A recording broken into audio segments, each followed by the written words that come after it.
Hey y'all, it's late night. Come on in. I am trimming the fat on this brisket. It has quite a bit of fat on it. We like them fat, but not. I didn't realize it was this much fat. This is a 13-pound brisket, but I'm gonna trim it down and get it ready for tomorrow to go into the oven because it's 13 pounds, and I think it probably has maybe 4 or 5 pounds, about maybe 4 or 5 pounds of fat on here. I'm gonna trim it, so when I get done with it, it'll be 9 or 10 pounds. So we're gonna get it ready. Just wanted to chime in with y'all, and I'm also going to be doing some chicken. I'll get my chicken ready and seasoned, but right now I'm gonna work with this brisket. Y'all know I gotta have my chicken, so I got my drumsticks. I haven't figured out how I'm gonna fix them yet, but just to let y'all see uh, the meat, the veggies. I've already done the corn.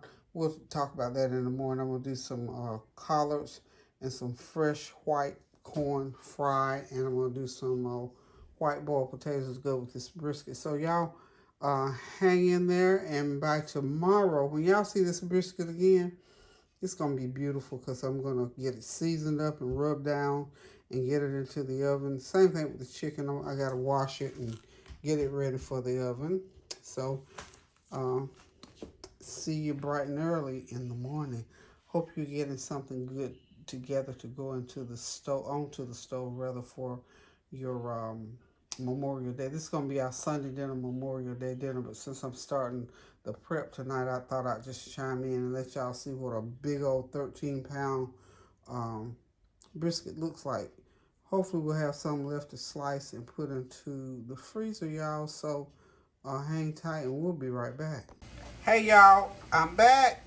Sunday morning, getting ready to finish up our Memorial Day dinner, our Sunday dinner for the day. And if you remember last night, I was trimming the fat on that brisket. So it's been in the oven for 10 hours. I probably trimmed 4 pounds of fat. That thing had a lot of fat on it. So anyway, we're ready to unveil it. And what I'm going to do is I'm going to drain that broth off of it because I'll use some of it to season my collards. And then I'm going to make a little drizzle to go over the brisket. We'll have some barbecue sauce, of course, to go. So here it comes. Drum roll. I can't do that. I wish I could do that so much. I really wish I could do that. Okay. This is the great unveil. This was I bought this as a 13-pound brisket, but I promise you I trimmed 3 or 4 pounds of fat. I like fat because it seasons, it keeps it moist, and all like of that. But I couldn't let all that sit. Now just look at the broth. This thing is juicy and it's ready. So now I'm gonna get some of this broth off of here and put it into my little saucepan. And like I said, I'm gonna use some of it so get a good look at. So you don't leave all this. That's the fat and the broth. Okay. So what we're gonna do with all that fat and that broth? Never are we going to throw it away, y'all. Never, ever, ever. We're going to drain some of it off into this pan. I'm going to try to make me a little funnel here. This thing, it's probably still about 10 pounds or so. I'll drain as much of the grease off. Y'all excuse me a second. I'm going to drain grease off first.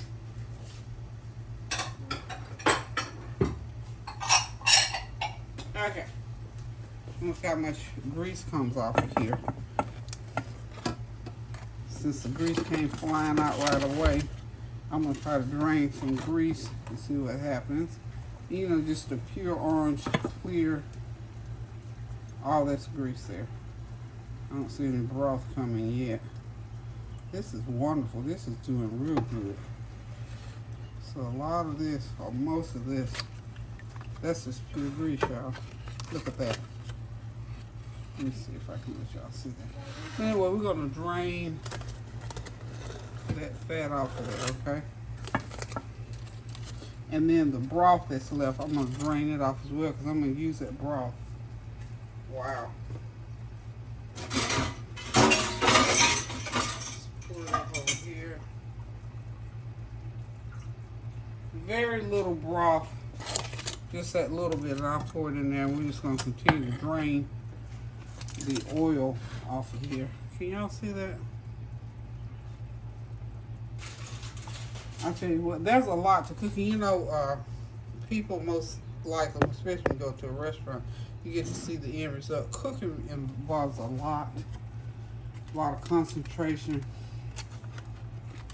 a lot of heart, a lot of love. I love all the different things because I just teach myself how to do certain little things, you know, as I'm cooking right along. So I make me a little funnel with the foil there.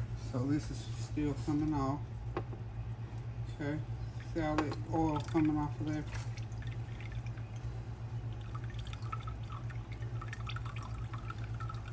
You know, that's a lot of oil. You should see the fat. I left some fat on there, but this is, I'm pouring this oil right off of here. And there's going to be a little bit of broth left. Okay. I don't know when to stop. You'll know when the broth is dark, you know, it's dark color. And you'll know it's getting right down to the broth pretty much now. Okay. So this is what I'm doing right now. I'm just draining the oil off of that brisket, and then I'm going to leave some of the juices in there to keep it moist. And I'm going to pour off the oil. So hang on and I'll be right back.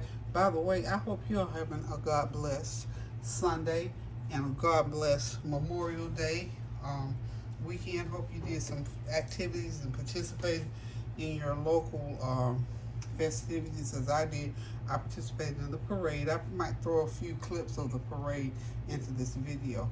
So this is Memorial Day for all those that we want to memorialize, our relatives, our servicemen, all the people that have gone on that the Lord has called on in. So for those of you who are having a hard time with this day, we pray your strength in the Lord.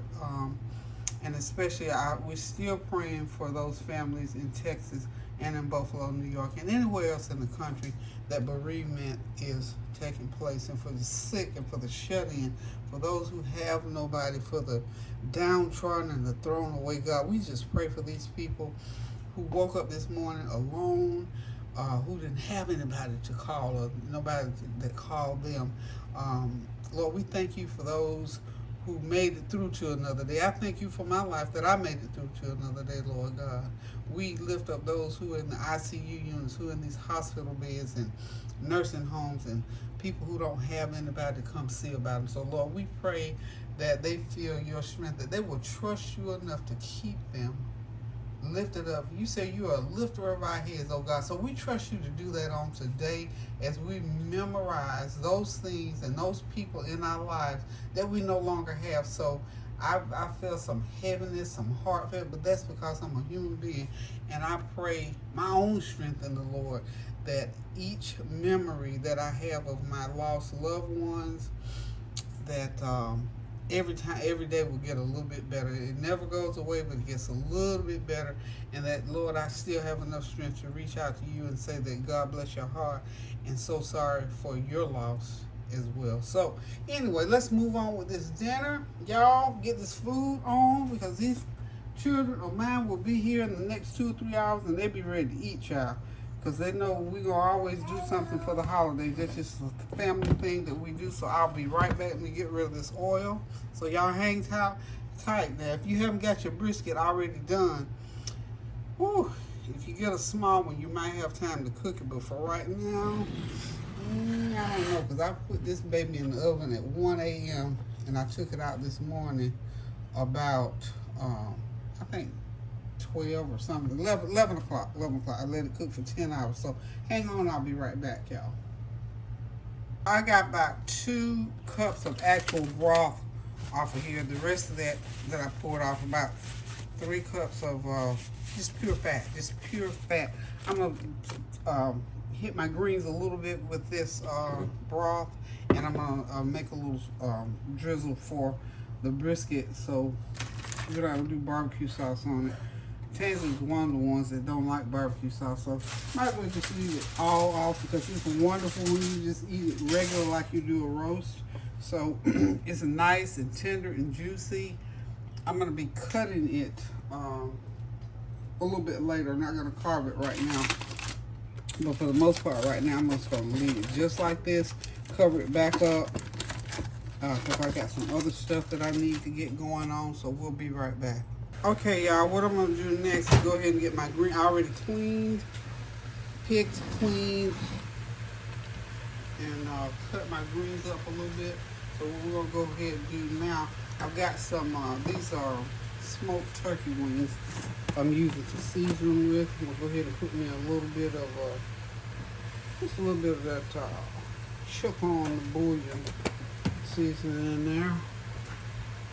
And what else I'm going to do is just pour me a little bit of Bragg's vinegar in there. Just a little bit of Bragg. About a couple tablespoons of Bragg's. A little Bragg. Then I'm going to put in a little of them greens is good. Oh, that juice is good. It's good.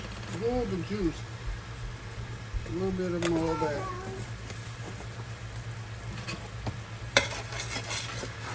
Oh, what are you up to? Kyle's here with me this morning. Matter of fact, Kyle's been here all week long. I'm going to put about 2 more cups of water into these greens. You have to come around on this side. Let me see. She said she's wrapped up like a burrito, right? Is she a burrito? She's a burrito this morning. Okay. She says cold in here to her, so she wrapped herself up like a little burrito. How is that for imagination? Children have the best imagination. I love it. Okay, let's go ahead and get some more seasoning. Now this is a lot of greens, y'all. So, you know, basically, okay, let's put some black pepper in that water. About a teaspoon of black pepper. And the main seasoning element for these greens is going to be these smoked turkey wings. So I got them. I went ahead and cooked them so I could cook that juice out of them. I almost cooked all my juice away too. So what I'm going to be doing next is go ahead and get them into the pan so they can go ahead and cook. Now, I'm not sure about these greens, but I think these are local cabbage collards, as they call them. So, if these are cabbage collards, pour me another couple cups of water in there so I make sure I have enough water. Then we're going to have to only cook them for about an hour. I am not quite sure because the last time I gauged it, they didn't have, and I didn't ask, because they have, you know, different collards from different places. They have like local collards. So I'm having to cook it in my big old roasting pan. This is my 46-year-old pan from when Tansy was a baby pan. So I'm just going to start dropping these collards in. The water's rolling. And then I have some more seasoning that I'm going to put in there. And you know, we're going to have, so what I do, because you like big collards, you know, you like to cut them up yourself on your plate. So, but these are not the dark collards. You know, the dark collards are very strong and pungent. But these are, I think these are good because the texture of them are kind of a little heavy texture. Almost a leathery texture. So they will have some good substance to them. And I don't think these are going to be those real easy 30-minute collards. I really don't. But we'll see here shortly. So we can get them down in the water, let them cook down, let all that juice get on them. And we're going to have us a nice big old pan of collards. I have some to freeze for another time, which is good. And when, you know, when I cook this many collards, this is 4 bunches of collards. Okay? 4 bunches of collards. This is my biggest pot. This is my big old roasting pan. You can cook about a 20-pound turkey in here as well. And it has a big old lid to go over it. So we'll be putting the lid on. We're going to let them wilt down some. And then I don't know if we're going to get them all in here at one time. I would love to. I'm going to try to. And I don't use, you notice I can put a lot of water. I don't like what my grandma and mom and them used to call a water pot. I don't like a water pot. So we're just going to get these all in here and let them cook down. And then that's when I'm going to pour a little bit of my brisket seasoning on top of them. You can go on the back porch, not the front, okay? That's what I meant. Okay, yeah, you can go back out on the back porch on the patio. I can watch you. I mean, I have to be when one baby's here outside, I have to watch them. I can't let them be where I can't see them. So, okay, we're just going to go on with this, and what we're going to basically do is get them all in. I will be able to get every last one, all 4 bunches in here. I'm going to let them wilt down, and then I'll pour the rest of my seasoning on, and then we'll come back and we'll get that corn going, so hang tight. Okay, y'all, everything is in. I'm going to put the lid on. This is my lid, the big old lid that's going to go on. And what's going to happen, that steam will wilt them down some. I'm going to keep it sort of on high. We don't want to turn it too high. So, okay. So the next thing I think I'm going to go ahead and do, I'm going to get my chicken into the oven. But what I got to do first, I got to take that brisket back out of the oven. And we'll just go ahead and get all of our little goodies going. These greens are going to have to cook about 15 minutes to get them down to where they need to be. Okay.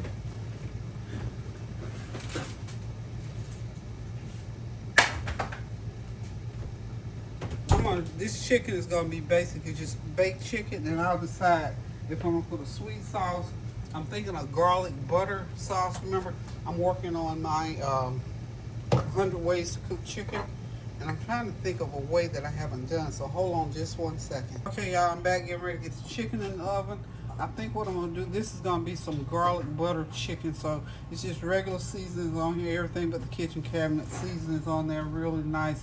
I marinate these overnight, and so I went back over them with some garlic powder because we're going to do a real garlic butter flavor. And I'm just going to hit it a little bit with my complete seasoning, just a sprinkle on top. I almost want like a little crunch on there with that flavoring, okay? And of course I'm going to hit it with some black pepper. I'm trying to give a little topping, a little natural topping. And of course I got some olive oil on the pan to keep the chicken hopefully from sticking with some of that olive oil spray. So I got my oven preheated to 400. I'm going to put these legs in there, and they're going to cook for a good hour, 45 minutes, and then I'm going to come out with them, flip them over, because we want them to be nice and brown. Then that's when I'm going to put my garlic butter drizzle over them. So here they go. I don't know what number this is, but we still working on that 100 ways to do chicken. Okay, while we at it, we're going to go ahead and get started with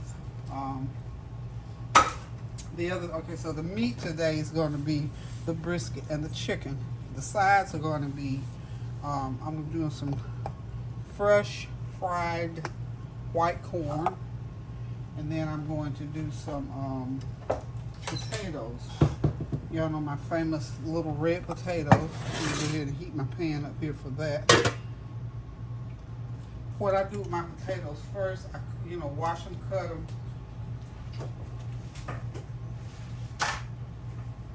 season them. This is like one of those do-ahead. So I wash, season, and cut these potatoes with all my, complete seasoning. This is like 3 pounds of red potatoes. So you put your seasoning on, complete seasoning, onion powder, garlic powder, black pepper, some little bit of Italian seasoning, and whatever seasoning that you like. And of course you're going to put your chicken bouillon seasoning, and just for this teaspoon of each one, I'm going to put it on there. Remember now, I always throw mine into the microwave for about 15 minutes, let them start softening.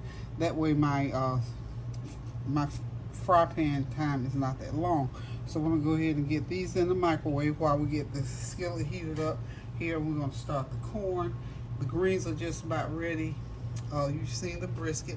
We put this dinner together, y'all. It's going to be done here very, very shortly. The corn, I am going to cook it with the butter, of course. 1 stick of butter is going to go into this pan. Corn is very, to me, I'm going to say it for me, I've been doing this ever since I was a child, because this is what I love, and this is what was always plentiful. corn is still very plentiful because I bought 3 ears for $1 yesterday, and it's nice firm white corn. I also bought some yellow corn. I like to boil yellow corn. Let that heat up, not too much. About a good, that's equivalent to about a good stick of butter. I'm cooking 12 ears of corn, okay? Now, for the most part, this corn is pretty sweet. So what I've already done, I've already washed it, cleaned it, took the shucks off, and I've taken it off the cob, but I'm going to show you right quick. Invest in one of these little tools. This is a corn cutter. I think I've shown most of y'all this one time before. And y'all know me, I take that little top off of mine, and I just use this part of the cutter. See, it has those little teeth back there. I'm gonna see if I got space here. I'm gonna show y'all, try to show y'all right quick how it comes right off the cob with this. So you just take that, get those little teeth under there, slide it down, and I did 12 ears in no time flat. Now, if you don't have one of these, I'll show you how to do it. If you don't have one of these, I'm gonna leave one row, and I'll show you what you have to do. Okay, go ahead and take the rest of that off, and I'll show you what you have to do if you don't have a corn cutter. I don't know, where's my sharp? Well, I can show you with a dull knife. You just need to know the technique. If you don't have a corn cutter, just take a sharp knife and go down there, and it'll cut. See, it'll cut that corn off just the same way. Okay. Wants to splatter all over the place. Okay, so when you get it all cut off, you take your knife and run it down there, and then you get all that cream in between those little hiding places, as I call them. Just do it like that. That way you got the kernel, and then you got all the juice out of those little hiding places. Now, I didn't show you the whole thing like shucking corn. Shuck the corn, excuse me. To shuck the corn, what you have to do is just take the silk. You see, you know what, the green shucks, just take those shucks off of there. Pull every last one of them off. Then there's some, what is it called, corn silk. Just pull that corn silk off of there. Take all that silk. It looks like little hair. You get all that off of there. And then you rinse them off.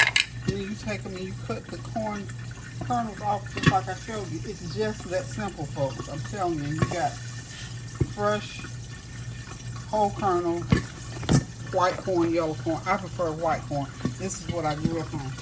This is 12 years, y'all. So what I'm going to do is just, that butter's popping. Pour it right into that butter. Get me a spoon. Get all that goodie out of the container there. And you can cut this off and sit it in the refrigerator up to a couple of days. Okay? That's all there is to cooking fresh corn. And what you're going to do, I'm not sure just how starchy this corn is, but I believe it's going to be starchy enough that you do not have to put any, may have to put a little cream in there or milk, but you're not going to have to put any thickener. Now sometimes you can get corn, I've gotten it before, and where it wasn't it didn't have enough starch in it, and I had to put a little thickener, but this is not going to require any thickener. So what you do is you just cook it, and if you want it sweeter, put you a half a teaspoon or an eighth of a teaspoon or fourth of a teaspoon or some kind of sweetener. You don't even need to use sugar, because usually the corn I've been getting for the last few years is nice and sweet. I haven't had to add anything to it. I do add my black pepper.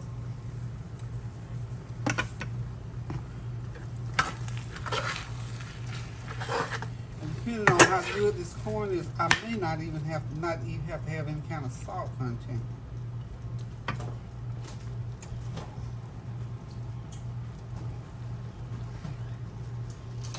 I am I'm going to pour some milk in there because I think it's going to thicken on me.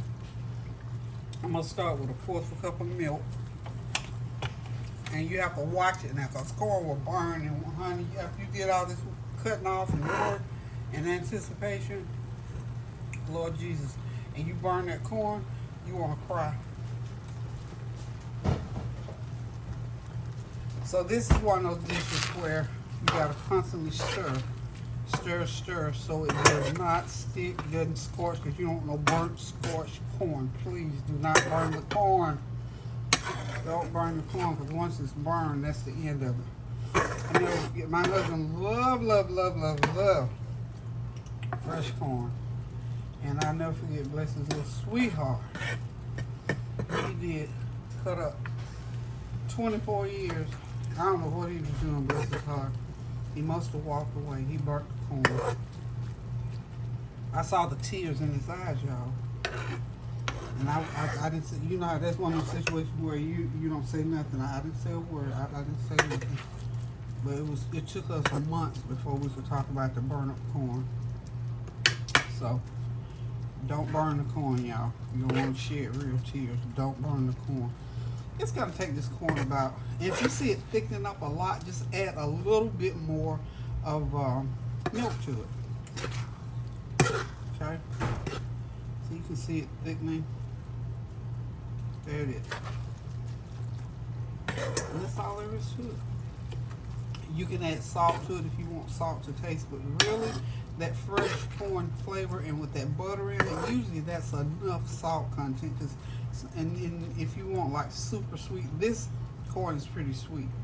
So I don't think I'll have to add any kind of something in there to sweeten it naturally. Okay. So we're just gonna let it cook there. This is your fried corn.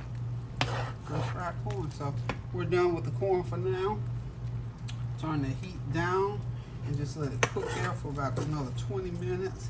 And we're gonna have some good old fresh fried corn to go with those good old fresh collard greens, those nice fresh boiled potatoes, and that, Lord have mercy, I haven't given a name to that brisket. That thing looks so good, I don't even know what to call it besides brisket. And for some of that oven baked garlic chicken, we're gonna have us some good thing going on here for the Memorial Day holiday. But remember, for those of us who are, remembering loved ones, just pray your strength in the Lord and ask God to strengthen you, that each day you get stronger so that you can make it through, and know that hopefully we make good memories with those loved ones who are no longer with us. So y'all hang tight and I'll be back again. Okay, y'all, we're gonna finish these red potatoes off on the stove. We're gonna fry them in some, I got them in olive oil. I put them pretty much in the microwave for about 12 minutes. You got them nice, almost soft as they need to be. But we're gonna finish them off in olive oil. Just that simple, y'all. Nice fried red potatoes are gonna go well with that brisket and that chicken and the greens, y'all.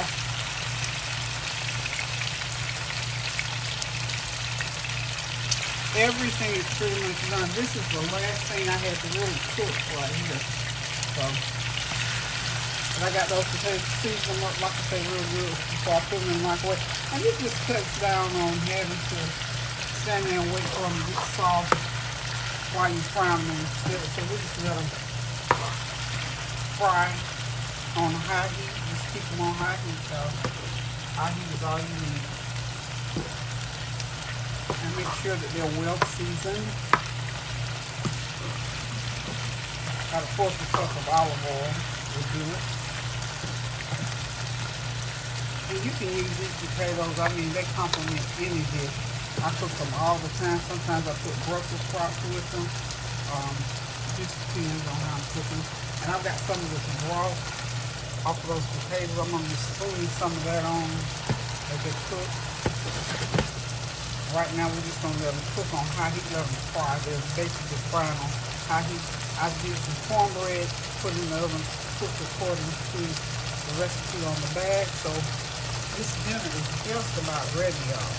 Just about ready. As soon as these potatoes get done, I can do my little cleanup. And we're gonna call it an afternoon. We'll be ready to eat in about a couple of hours. Now, I've got some green onions, and I want to just snip up a few right into. Okay, and I waited till last to put these on.